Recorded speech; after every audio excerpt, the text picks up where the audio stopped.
Hey everyone, good morning all of you.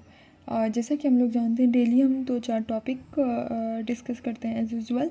तो चलिए हम देखेंगे आज का न्यूज़। 3-4 टॉपिक है। ब्रिक्स है, नॉर्थ अटलांटिक राइट वेल है और इसी तरीके से 3-4 टॉपिक है तो उसको हम करेंगे। और एक सेंटर के द्वारा जो है सीवीड के लिए एक नोटिफिकेशन दिया है कि किस तरीके से सीवीड कल्टिवेशन को प्रमोट करना है।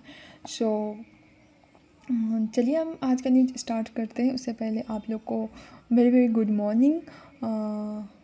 होप ऑल गुड, आप लोग अच्छे होंगे and you are doing great. So let's start. पहला हमारा नॉर्थ अटलांटिक राइट वेल। हम इससे पहले भी एक ब्लू वेल के बारे में पढ़े थे। उसके क्या हैबिटेट होता है और क्या उसका किस तरीके से उसका हैबिटेट, फूड स्टाइल या किस तरीके से उसको रहना पसंद है या वो किस पे सर्वाइव करता है, इसका साइज़ क्या होता है, ये सब। तो हम north Atlantic right well news में इसलिए आया क्योंकि इसका पॉपुलेशन ना 4% इंक्रीज़ हुआ है। कब से कब तक? आफ्टर 2020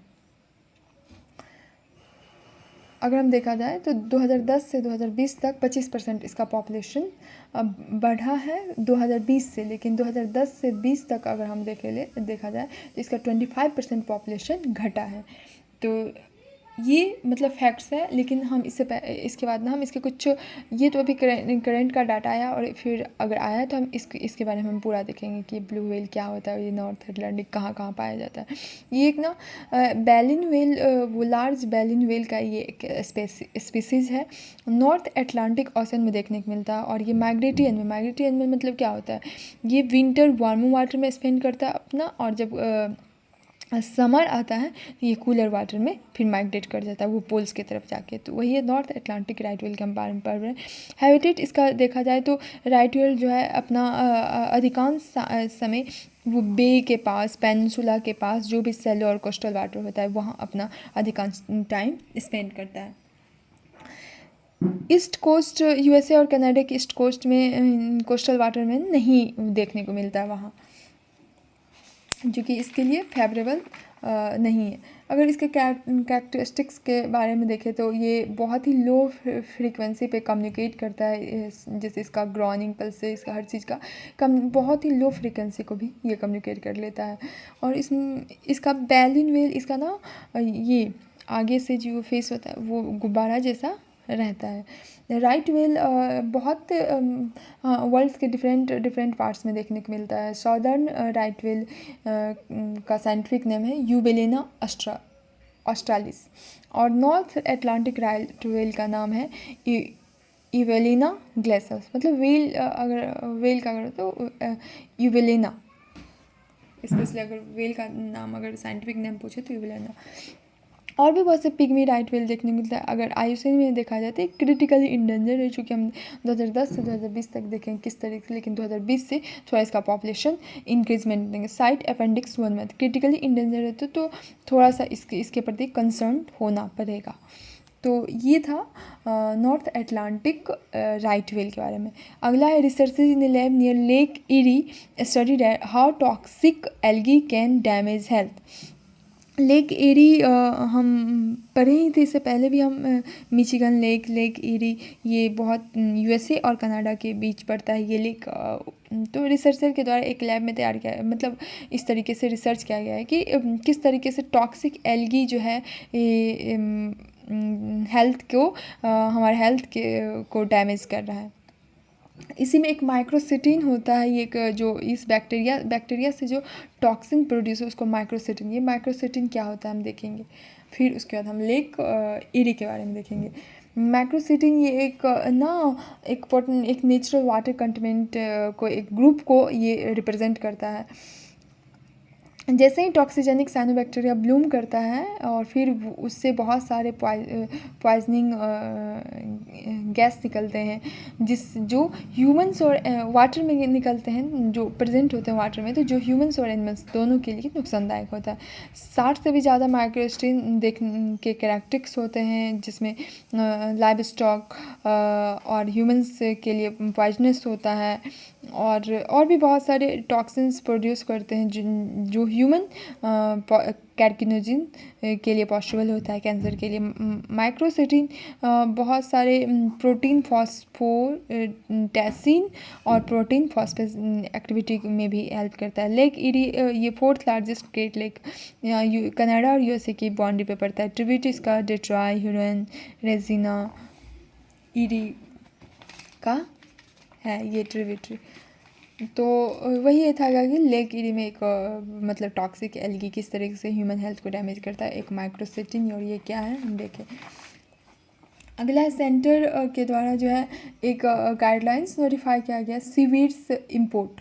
हम इससे पहले भी देखिए हमारे प्राइम मिनिस्टर के द्वारा सीवीड्स कल्टिवेशन को प्रमोट किया जा रहा है और ये कहीं ना कहीं फार्मर्स को भी हेल्प करेगा, फार्मर्स के लिए भी उसके सस्टेनेबिलिटी, उसकी लाइवलीहुड के लिए भी हेल्प करेगा।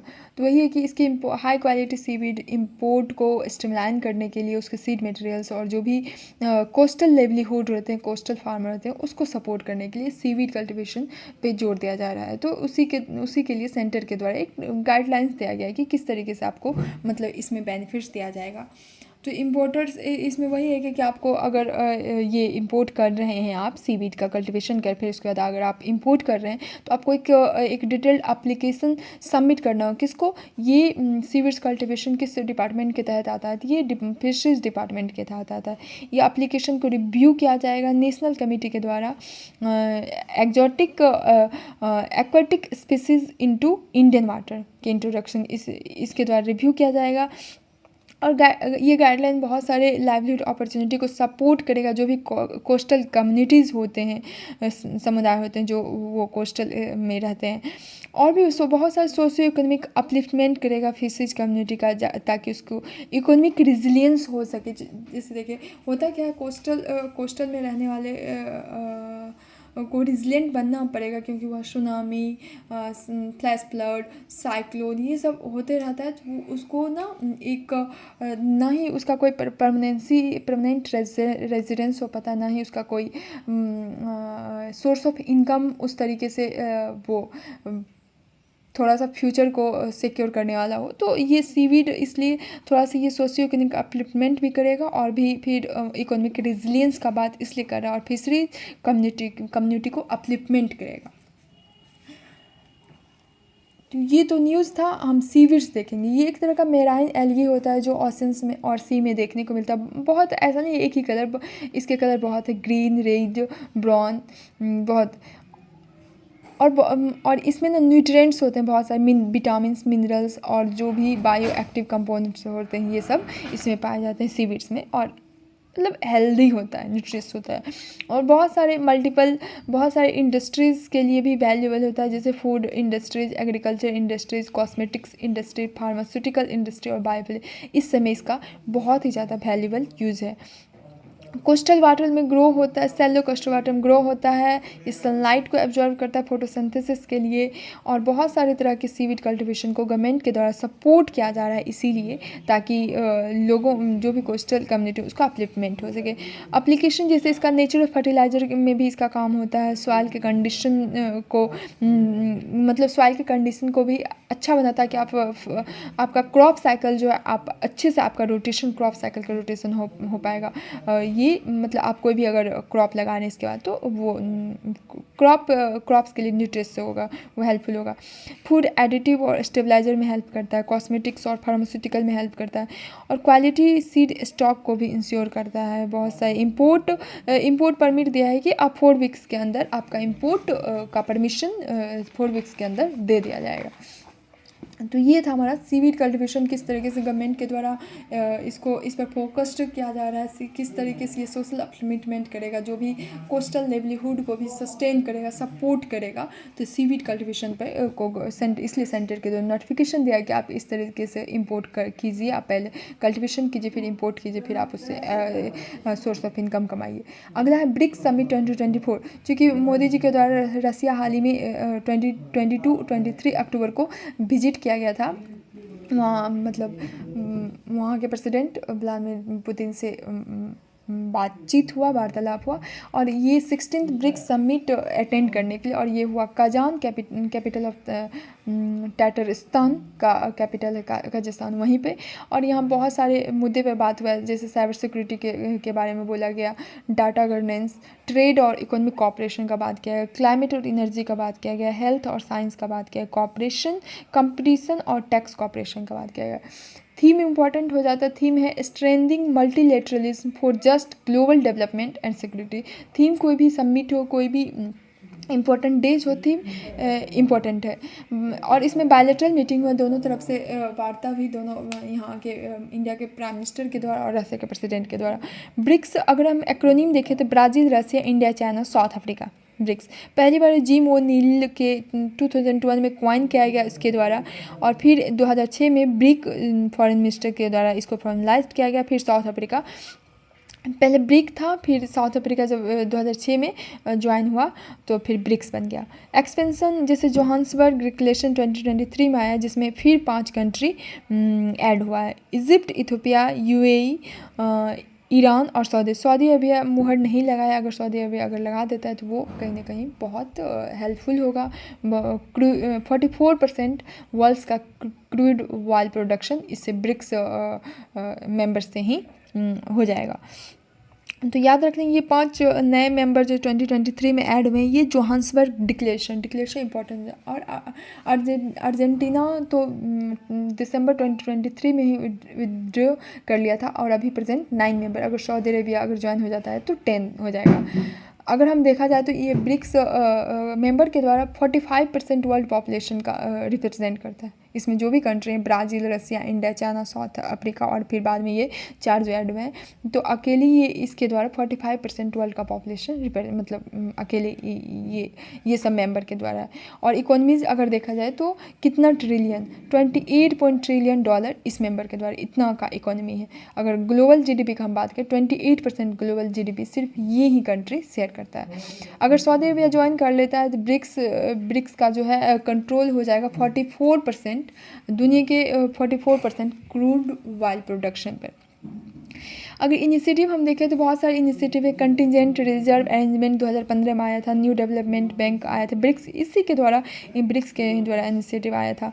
मेडिकल कॉपरेशन का बात किया था, BRICS payments, task force relation को स्ट्रेंथन करना, ब्रिक्स एक्सपेंशन हाईलाइट। अगर हम कुछ देखें तो ब्रिक्स का सॉलिडरिटी का बात किया, ग्लोबल गवर्नेंस का बात किया गया, सस्टेनेबल डेवलपमेंट का आउटरीच का बात किया गया, और भी यूनिलेटरल क्वासी मेजर्स का बात, जैसे पैलेस्टीनियन और लेबनीज़ का क्राइसिस चल रहा है, स्ट्रॉन्ग स्टेंस अगेंस्ट टेररिज्म के भी खिलाफ खड़े हैं, और पीसफुल कॉन्फ्लिक्ट रेजोल्यूशन का बात ब्रिक्स करता है। और इस बार जो समिट हुआ उसमें ये इस चीज़ पे हाईलाइट पे मुद्दे पर, जैसे साइबर सिक्योरिटी और डाटा गवर्नेंस पे बात किया गया, ट्रेड और इकोनॉमिक कॉपरेशन पे बात किया गया, क्लाइमेट, एनर्जी, हेल्थ और साइंस पे बात किया गया, कंपटीशन और टैक्स कॉपरेशन पर बात किया गया। तो ये था हमारा आज का न्यूज़। सीवीड कल्टिवेशन हम देखे, ब्रिक्स समिट 2024 देखे, और फिर ये लेक ईरी देखे कि वहाँ एल्गी किस तरीके से ह्यूमन हेल्थ को अफेक्ट कर रहा है। और फिर पहला न्यूज़ कौन था? पहला न्यूज़ था हमारा, क्या था, हाँ, blue whale, north Atlantic right whale के मतलब बारे में हम पढ़े कि ये एक बैलिन व्हेल का ही स्पीसीज है, तो और किस तरीके से इसका पॉपुलेशन 4% मतलब इंक्रीज हुआ है 2020 से। अगर लेकिन हम देखें 2010 से 2020 का डाटा देखें तो 25% इसका पॉपुलेशन घटा था। और किस तरीके से ये इसका हैबिटेट है, ये माइग्रेटरी एनिमल है, वार्म वाटर में अगर विंटर हो तो वार्म वाटर प्रेफर करता है, और समर में ये कूलर वाटर प्रेफर करता है। तो इस तरीके से 3-4 हमारा आज न्यूज़ था, तो इस तरीके से हमने डिस्कशन किया है। होप आपको समझ में आया होगा, अगर नहीं तो फिर भी day by day I will try my best. I am also a novice, मैं भी एक लर्नर ही हूँ, I am not a teacher, तो फिर भी मैं भी सीख रही हूँ, and I am trying my best. चलिए, तो आज के लिए बस इतना ही। ये था 3-4 टॉपिक, रिवाइज कीजिए, एग्ज़ाम का प्रिपरेशन कीजिए, do good and everything will happen at fall at a place, सब अच्छा होगा। So thank you, stay happy and stay blessed, bye bye.